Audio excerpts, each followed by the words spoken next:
दिनाजपुर जिले की चोपड़ा इलाके पर बांग्लादेश में प्रताड़ित होने के बाद जान बचाने के लिए भारत में प्रवेश कर रही एक नाबालिग को बीएसएफ ने पकड़ लिया। पिछले रात सीमा प्रहरियों ने नाबालिग को उत्तरी दिनाजपुर के चोपड़ा ब्लॉक के फतेहपुर बीओपी इलाके से गिरफ्तार कर चोपड़ा थाने की पुलिस को सौंप दिया और फिर उस रात पुलिस ने उसे चाइल्ड होम पर भेज दिया। आपको बता दें कि बांग्लादेश के पंचागढ़ जिले के रहने वाले उस नाबालिग का परिवार इस्कॉन का प्रशंसक है।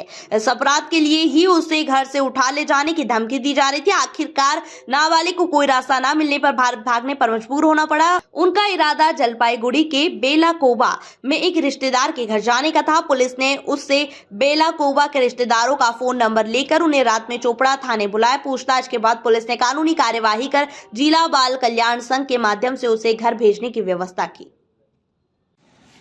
বলছি থানায় কেন আসছেন আজকে? থানায় আসছি স্যার, আমার সম্পর্ক ওই নাতিন হবে, তো আমি আমার ফোন নাম্বার ওরা জানে, সেজন্য আমি থানায় আসছি তো ওনাকে দেখা করার জন্য। তো ওরা তো ওইদিকে ও আমাদের ইসকনের ভক্ত বলে ও টর্চারিং করেছে, তারপর ওকে কিডন্যাপ করবে এই ভয়ে তো ও আসছে, সেজন্য আমার ফোন নাম্বার ওরা নিয়েছিল, সেজন্য আমি আসছি দেখা করতে। আচ্ছা, উনি কি বললো? উনি কি বললো? কে? আপনার নাতি কি বললো? কি শুনলেন ওনার কাছে? ওনার কাছে শুনলাম ওই তো ওইটাই যে আমাকে এইখান থেকে কিডন্যাপ করে নিয়ে যাবে। আমি বাপের এক মেয়ে, আমি ইসকনের ভক্ত, এই ইসকনের ভক্ত হয়ে আমার দোষ হয়েছে, সেজন্য আমাকে এই জন্য ওরা বাড়িতে আসে হুমকি দিচ্ছে। বাংলাদেশের কোথায় বাড়ি ওনার? বাংলাদেশের বাড়ি হচ্ছে পঞ্চগড়ে। তো কবে ওনাকে ধরেছে? আজ রাত্রি তো কটার সময় ধরেছে, তো আজকেই এই থানায় নিয়ে আসলো নাকি? থানায় নিয়ে আসছে। তো থানায় তো ও তো খিদার তুলে কোনো কথা বলতে পারছে না, দুর্বল, এই সেজন্য ও তো এমনি ভয়ে আসছে। আবার এখানে এখন বিএসএফ ধরেছে, সেজন্য আমি থানায় আসছি, দেখা করলাম বড় ওর সাথে। তো এই ভারত সরকারের উদ্দেশ্যে কি বলবেন, এই যে যারা অত্যাচারিত হচ্ছে বাংলাদেশে? তো ভারত সরকার আমরা চাচ্ছি ইমিডিয়েটলি এটা একটা পদক্ষেপ নেওয়া উচিত, যে আমাদের যে এই যে হিন্দু সম্প্রদায় এই যে ছোটো ছোটো মেয়েগুলোকে কিডন্যাপ করছে বা এখান থেকে নিয়ে যাচ্ছে, টর্চারিং করছে হিন্দুদের, আমাদের এখানে বলছে তোমরা এখানে কেন আছো, এখান থেকে তোমরা চলে যাও, বাড়িঘর ছাড়ো, অনেক কিছু হুমকি দিচ্ছে। তো প্রাণ ভয়ে একটা মেয়ে এখন কী করবে, তার ও বাধ্য হয়ে তারপরে এখন ওদিকে থেকে কাকে দিয়ে যোগাযোগ করে মানে পাঠিয়েছে। তা আমাদের মানে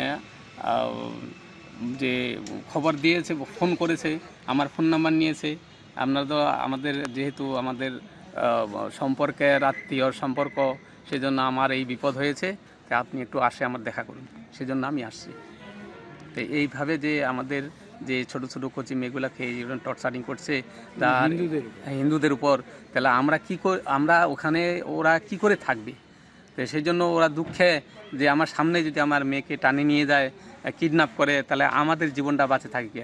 আর ওর মারও মানে অসুস্থ, এক পা এক অসুস্থ, বাবা প্যারালাইসিস হয়েছে। এখন এই জন্য এখন মেয়েটাকে কি করবে, সেই জন্য এই মেয়েটাকে কী করে কি ব্যবস্থা করেছে সেটা আমাদের অতটা নলেজ নেই। তা আমাকে আমার ফোন নাম্বার ওরা লিখে নিয়েছে, তো এইখানে আসে আমাকে থানা থেকে, বা ওর কাছে এই ফোন নাম্বার ছিল, তারপর আমাকে ফোন করেছে, সেই জন্য আমি থানায় আসলাম। থানায় আমি কথা বললাম বড় বউর সাথে, এখন বলেছে যে ওকে এখন নিয়ে গেল। এই ব্যাপার। কী নাম মেয়েটার? মেয়েটার নাম হচ্ছে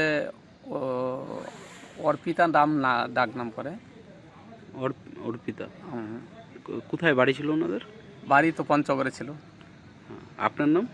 আমার নাম হচ্ছে ডাক নাম হচ্ছে হরানন্দ অধিকারী। আপনার বাড়ি কোথায়? আমার বাড়ি হচ্ছে বেলাकोबा। JTV न्यूज से जुड़े रहने के लिए हमारी खबरों को लाइक करें, शेयर करें, हमारे चैनल को सब्सक्राइब करें और अपडेट रहे हर छोटी बड़ी खबरों से।